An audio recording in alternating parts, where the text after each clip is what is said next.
Yes, recruitment, ये topic हमने भी डिटेल में भी डिस्कस भी किया था। ठीक है, एक पॉजिटिव प्रोसेस होती है, मैक्सिमम कैंडिडेट्स को हम अपनी ओर अट्रैक्ट करते हैं और उसमें से पोटेंशियल एम्प्लॉयज को हम ढूंढ रहे होते हैं। ठीक है, ताकि हम एम्प्लॉयज को हम गेट कर सकें। Question number 32, which one of the following is not the function of the personal department. Personal department का इसमें से कौन सा काम नहीं है? Staffing, recruitment, orientation, research and development.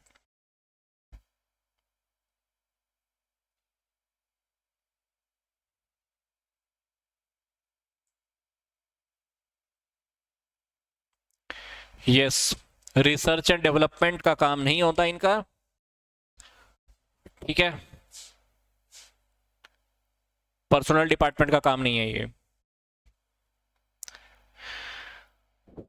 Yes, 7-8 department होते हैं, मैं आपको नेम बता देता हूं। अगर आपने बीकॉम फर्स्ट ईयर की बुक देखी हो तो उसमें फंक्शनल एरियाज ऑफ मैनेजमेंट आते हैं, एक चैप्टर है। ठीक है, मैंने उसको शॉर्टकट में याद रखा हुआ है, बता देता हूं मैं आपको। फर्स्ट ईयर से ही मैंने उसको याद रखा हुआ है। PPPMDFO, ये 8 डिपार्टमेंट्स हम जनरली किसी भी फर्म में, किसी भी कंपनी में, ऑर्गेनाइजेशन में लेके चलते हैं। Personnel, purchase, production, marketing, maintenance, development, finance and the office department. तो पर्सोनल डिपार्टमेंट की हम बात कर रहे थे, पर्सोनल मैनेजमेंट कह लो, पर्सोनल डिपार्टमेंट कह लो। पर्सोनल डिपार्टमेंट के अंदर स्टाफिंग होता है, रिक्रूटमेंट होता है, सिलेक्शन होता है, ओरिएंटेशन होती है, पर रिसर्च करने का काम पर्सोनल का नहीं होता है। तो डेफिनेटली मैं आपको बता रहा हूँ 8 डिपार्टमेंट्स के नेम्स। ये बीकॉम फर्स्ट ईयर की कोई ना कोई बुक होगी हमारी, मैनेजमेंट की, बिजनेस मैनेजमेंट की बुक है, 4th या 5th चैप्टर है, आप स्टडी कर लेना। Personnel, purchase, production, marketing, maintenance, development, finance, office. तो ये नेम ऐसे आप पूरा का पूरा चैप्टर है वहां पर, आप देखना चाहते हो तो डिटेल्स में वहां पे जाके स्टडी कर सकते हैं। ठीक है, आगे है, when responsibility, scope and challenges in the work is deliberated upgraded, it is known at. जब जिम्मेदारी क्षेत्र और कार्य चुनौती को ऊपर की ओर किया जाता है उसको क्या कहते हैं? Job enlargement, job enrichment, job rotation या job assignment.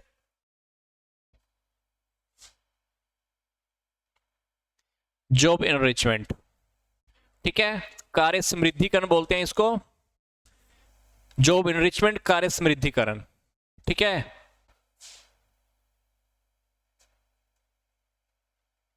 Upgraded, yes.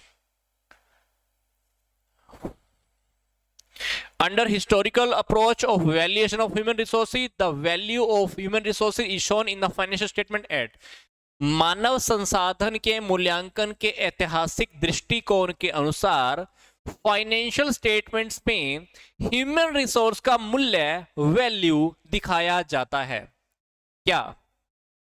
Capitalised value of the salary and wages payable in the year by the concern, या capitalized value of salary and wages payable in the year by the competitive concern, या capitalized value of the amount spent on the recruitment, training and development of the employees, या capitalized value of security money placed by employee। तो इन चारों में से हमने दिखाना है कौन सा ऑप्शन हम वहां पे शो करेंगे।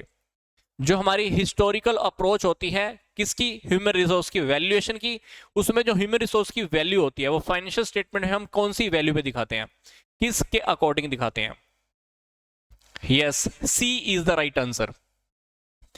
Capitalized value of the amount spent on the recruitment, training and development of the employees। कर्मचारियों की भर्ती, ट्रेनिंग या डेवलपमेंट के ऊपर हम जितने भी खर्चे होते हैं ना उसको हम कैसे दिखाते हैं? कैपिटलाइज्ड वैल्यू की फॉर्म में दिखाते हैं। ठीक है, ये क्वेश्चन नंबर 34।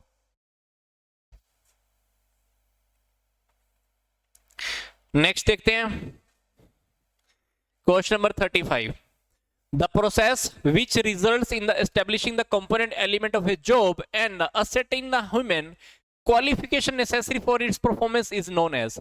वह प्रक्रिया जिसके द्वारा एक कृत्य के महत्वपूर्ण तत्वों को निर्धारित किया जाता है तथा इसके कुशल पर परफॉर्मेंस के लिए आवश्यक मानवीय योग्यताओं को विनिर्दिष्ट किया जाता है, क्या कहलाता है इसको? Job evaluation, job specification, job analysis या मेरिट रेटिंग।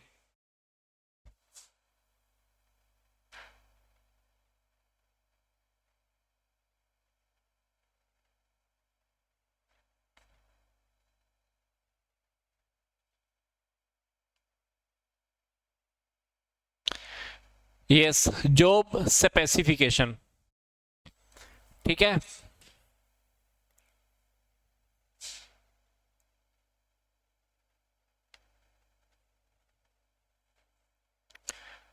जो भी ह्यूमन की जो योग्यताएं होती है ना, उनको थोड़ा सा और शो ऑफ किया जाता है, ठीक है।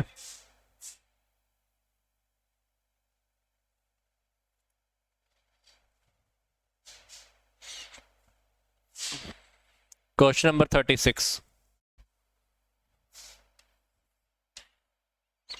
The function of attracting, acquiring, retaining and developing human resource in an organization is called recruitment, induction, training and placement and the staffing। क्या कहते हैं उसको?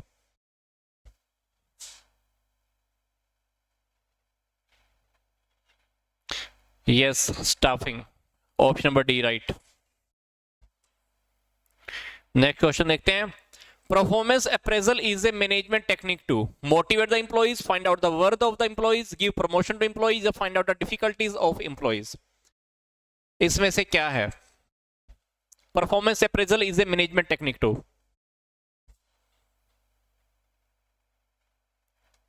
यस, मैंने आपको बताया था पहले भी, हमको मेरिट के बेस पर रेटिंग देते हैं, जो रेटिंग मिल जाती है तो डेफिनेटली हम उन लोगों को प्रमोशन देते हैं, गिव प्रमोशन टू एम्प्लॉइज, ठीक है।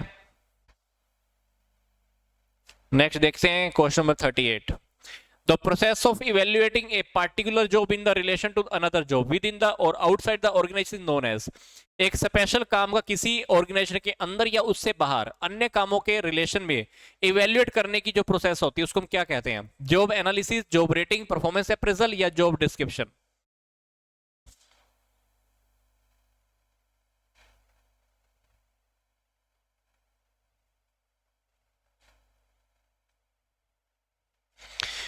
Yes, job rating.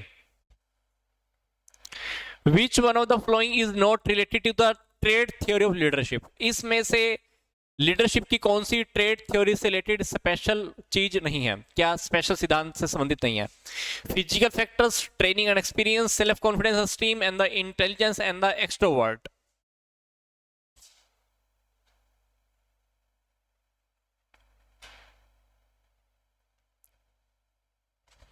Yes, training and experience.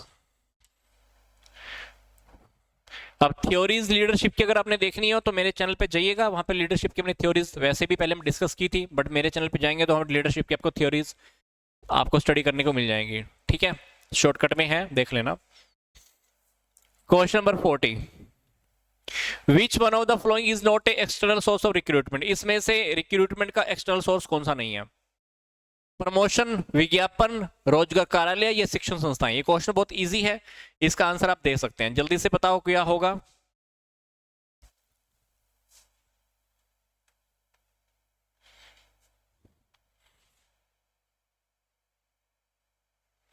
बताओ इसका आंसर क्या होगा, जल्दी से, कम ऑन।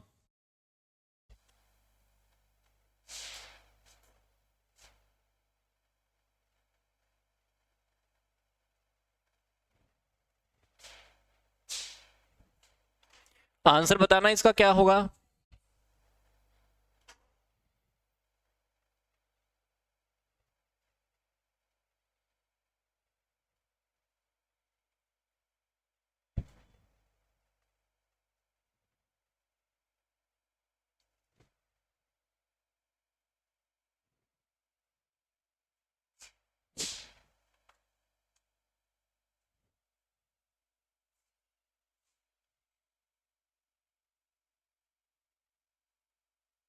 यस, प्रमोशन, क्योंकि ये तो अपने को पता है ना, ये इंटरनल था, है ना, इंटरनल सोर्स होता है, प्रमोशन करना, डिमोशन करना, ट्रांसफर करना, है ना।